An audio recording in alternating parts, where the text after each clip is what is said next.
আমরা আজকে সকাল 9টা থেকে 1টা পর্যন্ত আপনার আন্দোলনে এখানে অবস্থান করছি। আগামীকালও আপনার 1টা থেকে 9টা পর্যন্ত অবস্থান করব। আমরা সার্ভেয়ারে খুব গুরুত্বপূর্ণ দায়িত্ব পালন করি। এখানে ডিসিবি সার্ভেয়ার, পানি উন্নয়ন সার্ভেয়ার, এলএসাগার সার্ভেয়ার, উপজেলা ভূমি সার্ভেয়ার, এলজিডি সার্ভেয়ার, সব সার্ভেয়ার এখানে আমরা একত্র হয়েছি আমাদের অধিকার আদায়ের জন্য। এটা আমাদের ন্যায্য অধিকার।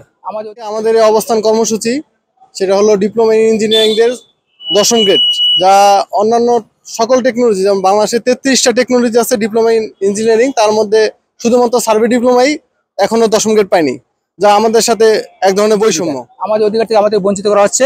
আমরা এই বিষয়ে আমরা অবস্থান ধর্ম করছি। যদি আমাদের এভাবে যদি আমাদের অধিকার আদায় না হয়, আমরা কঠোর আন্দোলনে যাব।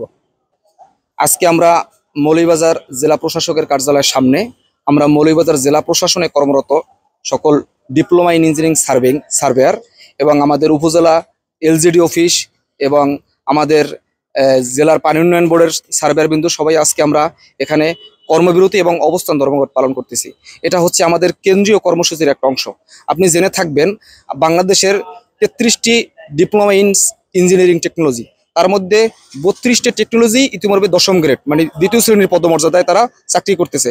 একমাত্র আমরাই সার্ভে ডিপ্লোমা যারা আছি তারা বৈষম্যের শিকার। আমরা কেউ 14, কেউ 15, কেউ 16 গ্রেডে চাকরি করতেছি, যেটা আমাদের সাথে বৈষম্য। আপনি জেনে থাকবেন 1994 সালে একটি গেজেটের মাধ্যমে সকল ডিপ্লোমা ইঞ্জিনিয়ারদেরকে 10ম গ্রেড অর্থাৎ দ্বিতীয় শ্রেণী দেওয়া হয়েছে। শুধুমাত্র আমরা সার্ভে জাতিই হচ্ছে আমরা দুর্ভাগা। প্রায় 30 বছর হয়েছে আমরা তৃতীয় শ্রেণীতে অর্থাৎ 14 গ্রেড, 15 গ্রেড এবং 16 গ্রেডে চাকরি করতেছি, যেটা আমাদের সাথে আমাদের বৈষম্যের শিকার। এবং এটা আমরা পারিবারিকভাবে, সামাজিকভাবে, চাকরি ক্ষেত্রে সব জায়গায় বৈষম্যের শিকার হচ্ছি। এবং এরই ধারাবাহিকতায় আমরা বিগত 11 তারিখ আমাদের বাংলাদেশের প্রধান উপদেষ্টার কাছে আমরা একটা স্মারকলিপি দিয়েছি। আমরা আজকে এখানে অবস্থান নিছি সকাল 9টা থেকে 1টা পর্যন্ত, আগামী 3 দিন অবস্থান কর্মসূচি এবং কর্মবিরতি। যদি আমাদের 10ম গ্রেডের দাবি না মেনে নেওয়া হয়, আমরা পরবর্তীতে আগামী 6 তারিখ থেকে লাগাতার অবস্থান কর্মসূচি এবং ধর্মঘট পালন করব। এবং সেই সাথে উপরমহলের কাছে আমাদের এই আবেদন যেন অতি দ্রুত আমাদের এই অধিকার দাবি তারা দ্রুত মেনে নেয়। 1 তারিখ থেকে 3 তারিখ পর্যন্ত আমাদের সকাল 9টা থেকে দুপুর 1টা পর্যন্ত অর্ধ দিবস অবস্থান ধর্মঘট ও কর্মবিরতি। এবং যদি আমরা আমাদের দাবি মেনে না নেয়, তাহলে আগামী 6 তারিখ থেকে আমরা লাগাতার আমাদের কর্মবিরতি এবং অবস্থান ধর্মঘট পালন করব।